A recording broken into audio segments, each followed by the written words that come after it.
Rwanda turabashimiye. Hanyuma uyu munsi mu gace kacu uyu munsi ka updates muri Tour du Rwanda mu gace kabaga Huye kerekeza i Rusizi mu kilometero 145 na metero 300.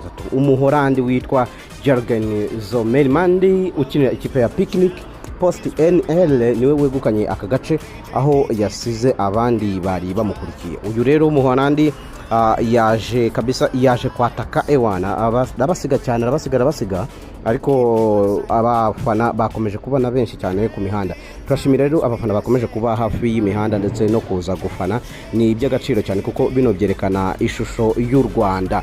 Yes, hanyuma nkuko mubireba hano yaramaze kugera ku murongo, hanyuma nabandi bagenzi bariko ntago twatanzwe. Hano turi kwerekwa ishyamba rya Nyungwe, imwe muri parike zigize igihugu cyacu cy'u Rwanda, nyuma y'Akagera ndetse na Nyungwe. Yingiyi izaho cyane cyane ko hano harimo amoko 15 y'inkende ziba muri iri shyamba.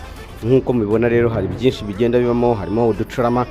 Muri Tour du Rwanda ni no kwerekana ibintu bijyanye n'ubukerarugendo, ntago ikora gusa ku bintu bijyanye